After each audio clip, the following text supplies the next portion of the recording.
Willkommen zu Abschnitt 23 und dieser Abschnitt ist über den Dativfall. Welcome to chapter 23. So this chapter is about the dative case. The dative case is the third grammatical case we are going to look at. And now please pay attention because the dative case does not exist in English. I hope you remember that we have learned the nominative and the accusative case already in this course. Both exist in English. The dative does not. So in order to really understand what that is about, you should listen closely, okay? And hopefully also watching this chapter several times, doing the quiz and also other exercises in order to practice that. Okay, so you can you learn how to distinguish the dative from the accusative case. Now let's have a look. The dative is the third grammatical case in the German language. Okay, and we have the dative questions or the case questions. I hope you remember the case question in the accusative case, which is wen, was oder wohin, right? There we're asking about the object or the victim. In the dative case, it's also the object, or let's say the victim. But here it is a little bit different. In order to distinguish those two grammatical cases from each other, you have the case questions, which you can apply. You have the verbs. There are certain verbs that just work with the dative or verbs that just work with the accusative case. And you have the prepositions. Those three tools will help you to distinguish those two grammatical cases from each other. Okay, and the case questions for the dative case in German are wem, was oder wo. To translate that in English, the best translation would be to whom, to what or where. Okay, it is a very good translation to try to explain it to native English speakers or to English speakers in general, of course. But it does not always apply. But it's an attempt, let's say, to translate it into English. It's a little bit difficult to translate that literally because the dative case does not exist in English. Okay, that's why you have to apply the tools that you will learn in this chapter in order to understand when to use the dative case. So here, let's try to use those case questions to practice this a little bit. So this sentence here, Jürgen gibt seinem Nachbarn sein Werkzeug. That means Jürgen gives his tool to his neighbor. So here, the first case question that we can use for the nominative case, for example, is wer oder was. So who or what. We're asking about the active part. Wer oder was, who or what is the active part here, and this is Jürgen, right? Because Jürgen, he is the doer. He is the one who's giving something. Geben means to give. So Jürgen gibt, he is the active part. Geben is a dative a dative verb. Whatever you're giving to someone, okay, the receiver who gets what you are giving, or the one who's giving something, the receiver needs to be put in the dative case. Okay, so seinem Nachbarn here, as you see here, the Nachbar, the neighbor, is the dative object in the sentence because he is the one who is receiving what the subject is giving. Okay, and here Werkzeug, sein Werkzeug, this is the accusative object here because we're asking wen oder was is he giving. What is the object that Jürgen is giving? So here the object is das Werkzeug and the receiver is the neighbor. So here we have the nominative object or the subject also called. We have a dative object which is the receiver. It is the neighbor. And then we have also the tool or his tool, sein Werkzeug. This is the object that he is giving. So this is the accusative object here in the sentence. It very often happens that we even have several dative, several accusative objects, also genitive objects in one sentence. And the nominative, of course, there's always the doer, the subject. That happens quite often. Here I just kept it simple, just with the nominative, dative, and accusative object. Okay. Later on, you will learn throughout your journey through the German language. You will learn how to figure out if there are several accusative or several dative objects in a sentence. Okay, so here, that are the questions. So, wem gibt Jürgen sein Werkzeug, right? It means to whom is Jürgen giving his tool? To his neighbor. So this is the dative object. Okay, just for you to know. The red, everything here that is red is the dative object. Then, as you see here for the case question, it's to whom, to what, or where. Where, if it's static, if it's in a certain place, if you're not moving from one place to another. Maybe you remember I mentioned in the chapter about the accusative case that there are Wechselpräpositionen, that are prepositions that can work in the accusative and in the dative case, and it depends whether you're moving to a certain place or whether you are there already, if there is no movement or no movement to a certain place involved. Okay, so it's wo, and the accusative it is wohin, which means where to, and now in the dative it's just wo, which means where. So here we have a sentence which is: Das Buch liegt im Regal. Das Buch liegt im Regal. The book lies in the shelf. So we're asking, where is the book? It is in the shelf. So I'm not saying, please put it there, move it over there, or so. It is there already. Okay, so the question is, wo or where in English? And im, we like to put prepositions together with the article. In the dative case, the masculine article der becomes dem. We will look at that in one of the next slides. Okay, so in, the preposition in plus the article dem, we put it together, it becomes im. Okay, we will also learn it in the next slides. So das Buch liegt im Regal, it means the book lies in the shelf. So das Buch, this is the nominative object, or let's say it is the subject here because it's about the book. And then im Regal, here whatever comes right after this preposition needs to be put in the dative case. So das Regal, or here becomes dem Regal, is the dative object. Then, so here it is exactly what I just explained. Wo liegt das Buch? Where does the book lie? It is in the shelf, im Regal. So now this is the dative object, okay, which does not exist in the English language. Let's have a look at the next slide.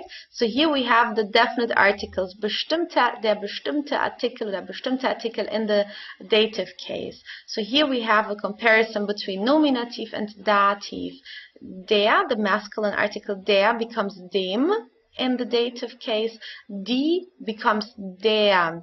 Now this can be confusing because as you see here, in the nominative case, the masculine article is der. Now in the dative, der is the female article.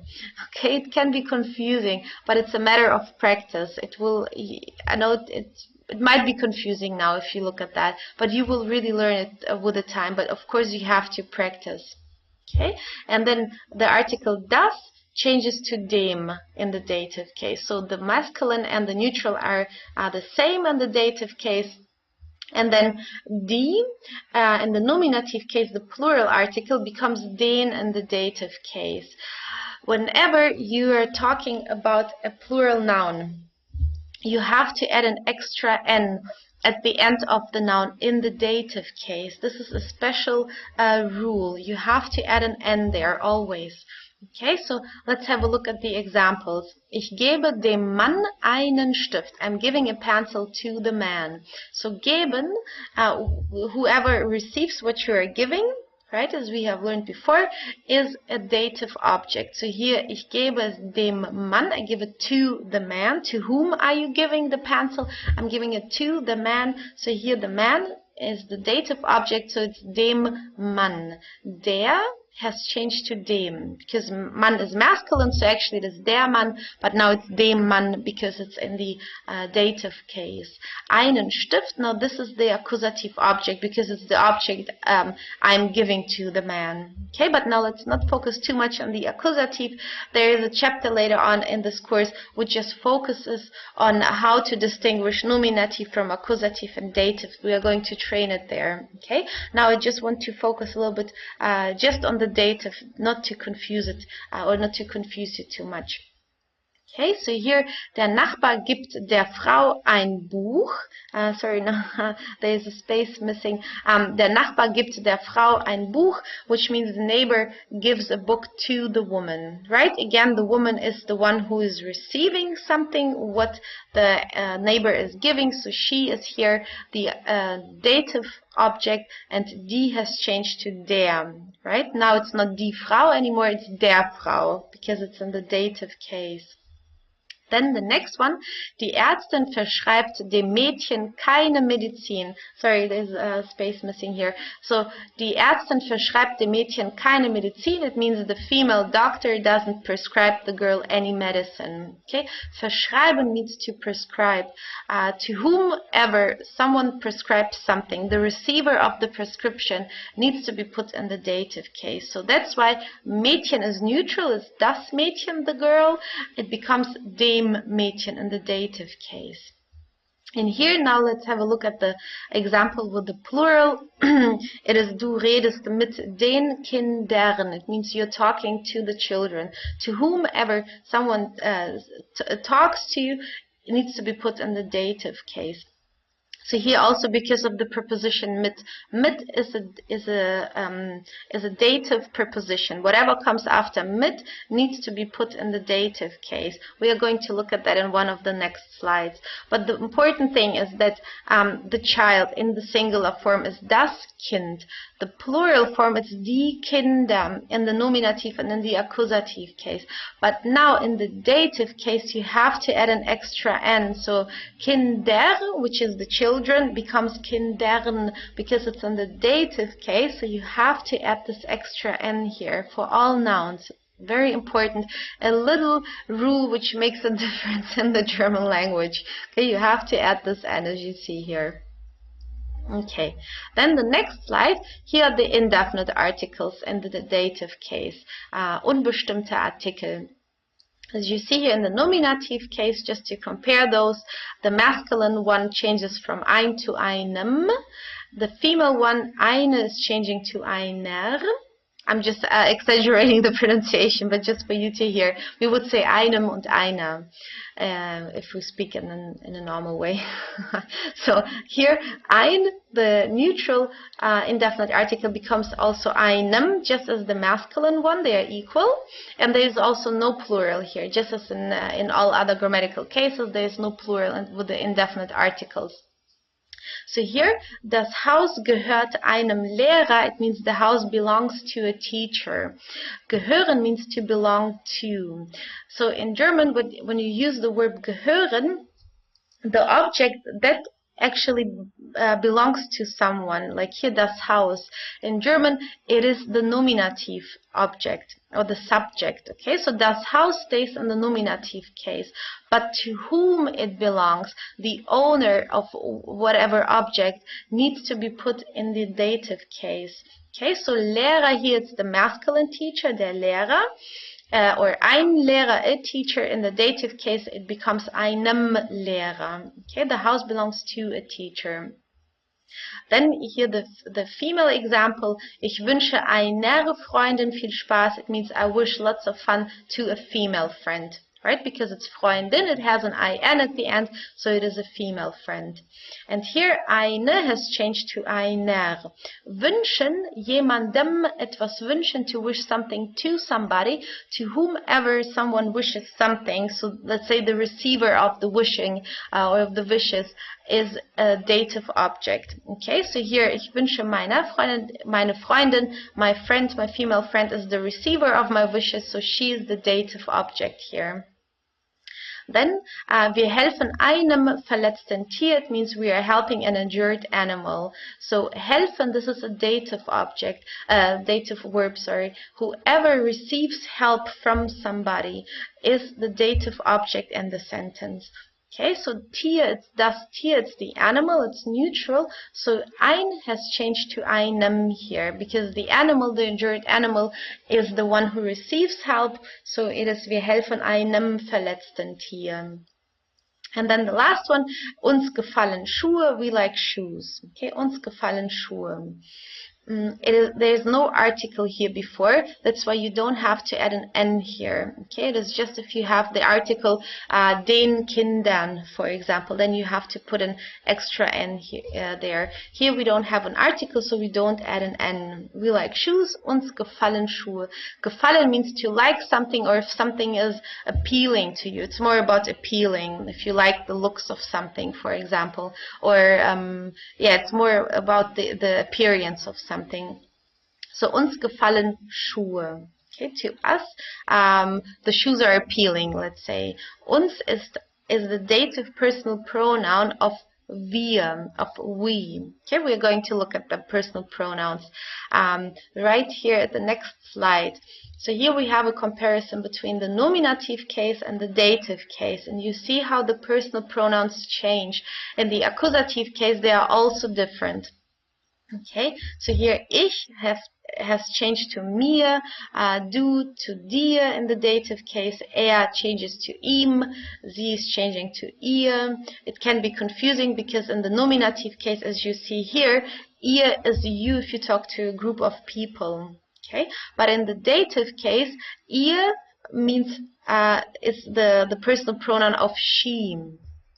Can be a little bit confusing. I know it's a matter of practice.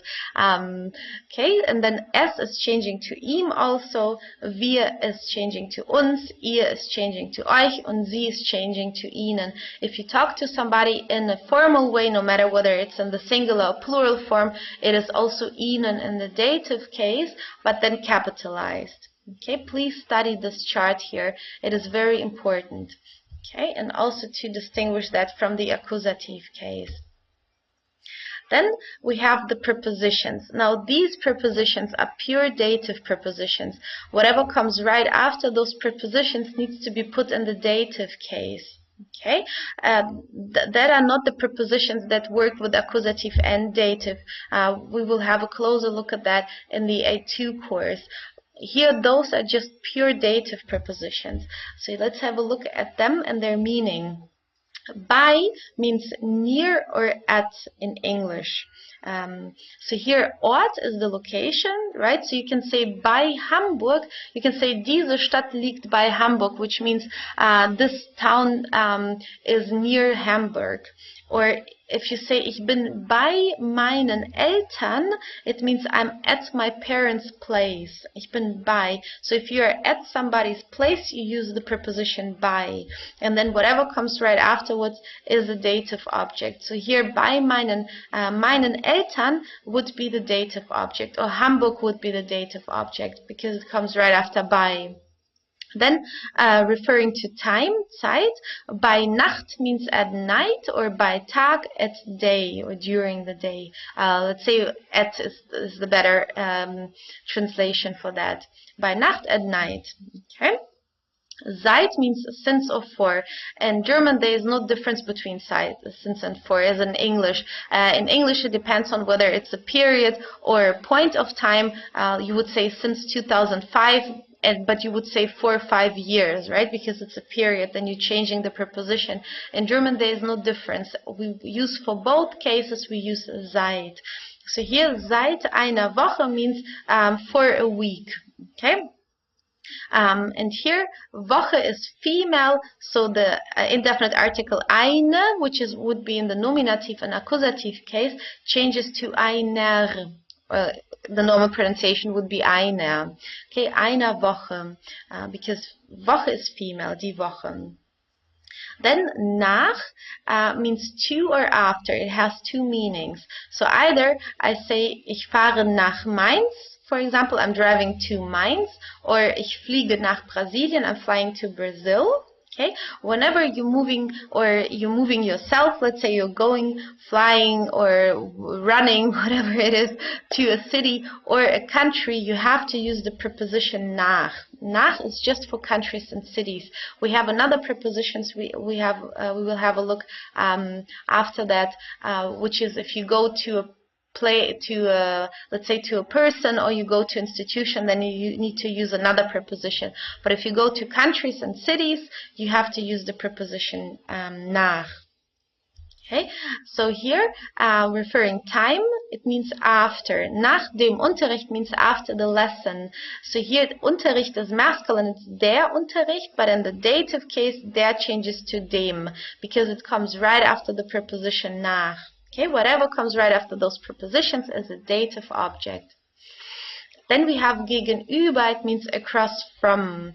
Gegenüber dem Haus, you can put it either before the object or you can put it after the object. This preposition works in two ways. So you can say, ich wohne gegenüber dem Haus, or you can say, ich wohne dem Haus gegenüber, which means I live across from the house. Okay, but here, house across whatever you live, or across whatever across whatever needs to be put in the dative case.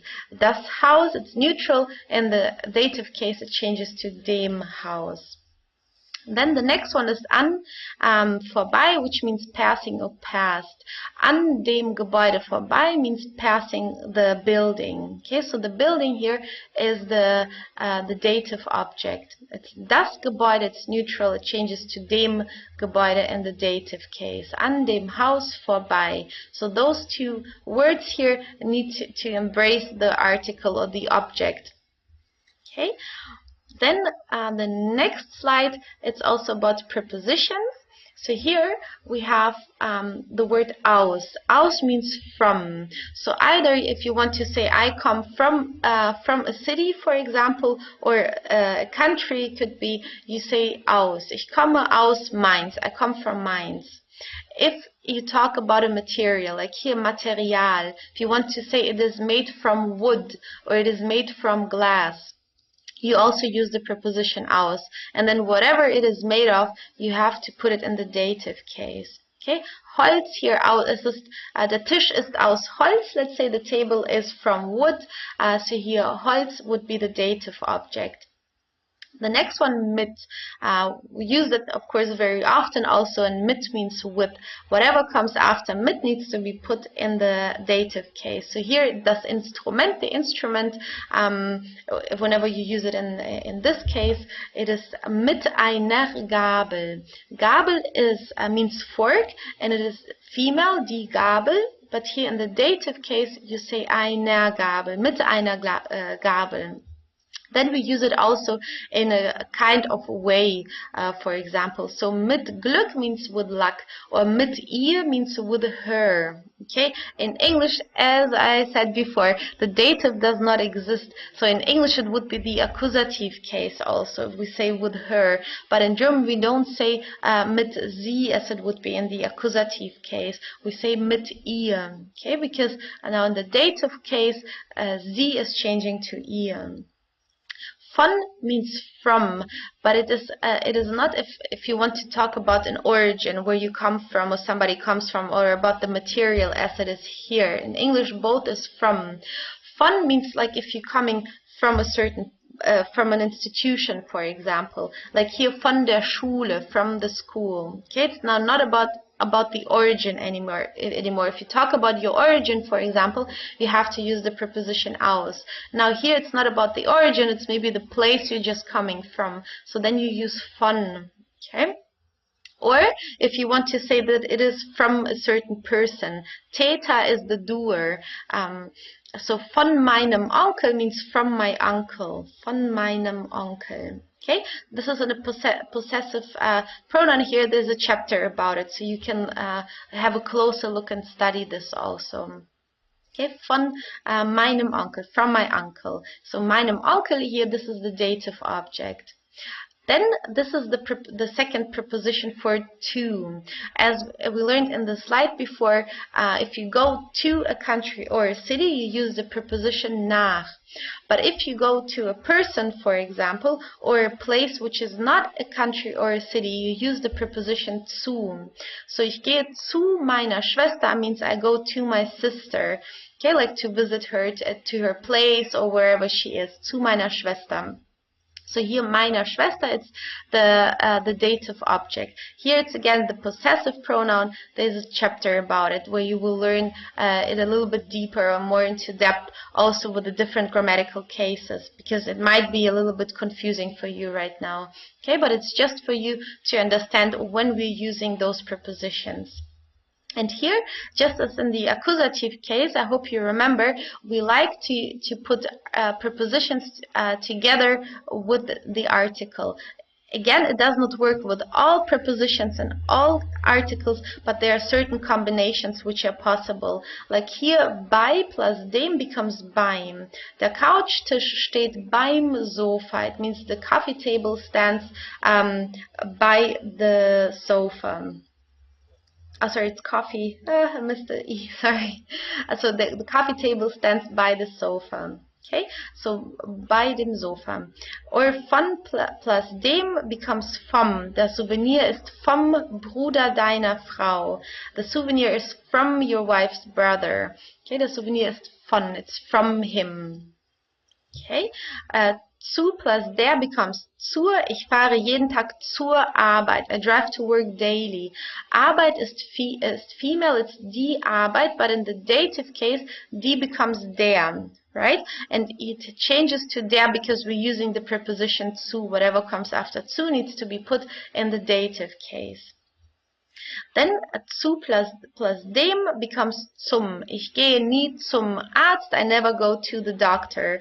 Okay, zu, again, it's the dative preposition, so der Arzt, which is masculine here, it's the male doctor. Der changes to dem, so we say zum Arzt. Okay, let's have a look at the next slide. Here we have dative verbs that are typical dative verbs. It would be great for you to study those, and which is a big help for you to indicate the dative case. Okay, there are many more than just those for the dative case, but that are the most important ones for the A1 level. It would be good to start with these ones because we're using them quite often. Let's have a look at what they mean. Antworten means to respond or to answer. Du antwortest mir. To whomever somebody is answering or responding needs to be put in the dative. So du, which means you are the active part here. You're the one who is responding, and I'm the one who receives the response or the answer. So like I becomes mir because now I am the dative object. Du antwortest mir. In English, it is the accusative case because the dative does not exist in English. So it also changes. You are answering me. You don't say you are answering I. Right? Then danken means to thank. Ich danke dir. I thank you. The one who receives the thank or receives the thanks from somebody is the dative object.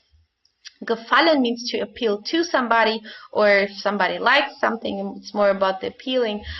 Dieser Garten gefällt mir means this garden appeals to me. To whomever something is appealing needs to be put in the dative case. So mir, it is appealing to me. So I becomes me in English, or ich becomes to mir because it's the dative case. Gehören, the next one means to belong to. Dieses Buch gehört einer Frau. Okay, so it means this book belongs to a woman. To whomever something belongs needs to be put in the dative case. So the woman here is a dative object in German. Okay, eine Frau. This is the dative object. Glauben means to believe. Der Junge glaubt seiner Schwester. It means the boy believes his sister. So here, to whomever you believe, in English we would ask, to whom are you believing, right? Or whom are you believing? So the one whom you are believing needs to be put in the dative case also. So here, seiner Schwester, he believes his sister, so she is the dative object here. Gratulieren, it means to congratulate. Wir gratulieren dir zum Geburtstag. It means we congratulate you to your birthday. To whomever you congratulating needs to be put in the dative case. So dir or du, let's say you are the receiver of the congratulations. So you are here the dative object. Helfen means to help. Ihr helft allen Schülern. It means you help all students. So the ones who receive help need to be put in the dative case. Okay, so ihr helft allen Schülern. Here this is the dative object. We have this in the plural form, so you add an N here. Allen Schülern. Passen means to fit. Die Jeans passt dir gut. Jeans fit you well. Or the jeans fit you well. So here the jeans passen dir gut. To whomever something is fitting need to be put in the dative case.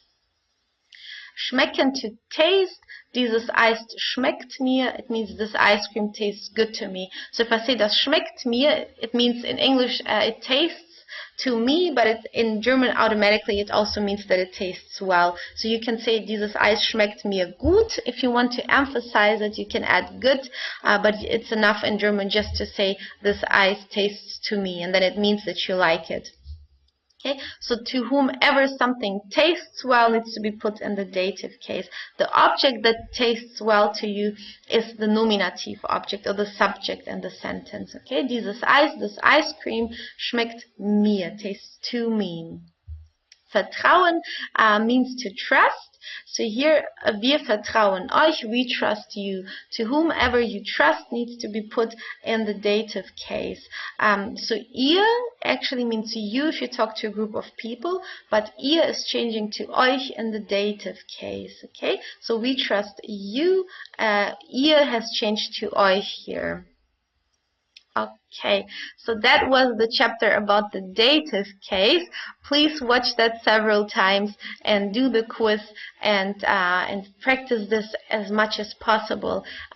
Later on in this course, there is a chapter on where you can just train the accusative, dative, and the nominative, and how to differentiate those three different grammatical cases. Please do this also. Okay, so have a look at this chapter several times, please, and study the dative case, because there is a different grammatical case in German, which is the genitive. You will learn this in the A2 level. Before you move to the genitive, please make sure that you are good with the accusative, nominative, and the dative case. Okay, before you move on. Otherwise, you might get too confused with the grammatical cases. Okay, I hope you enjoyed this chapter and see you on the next one. Bis zum nächsten Mal.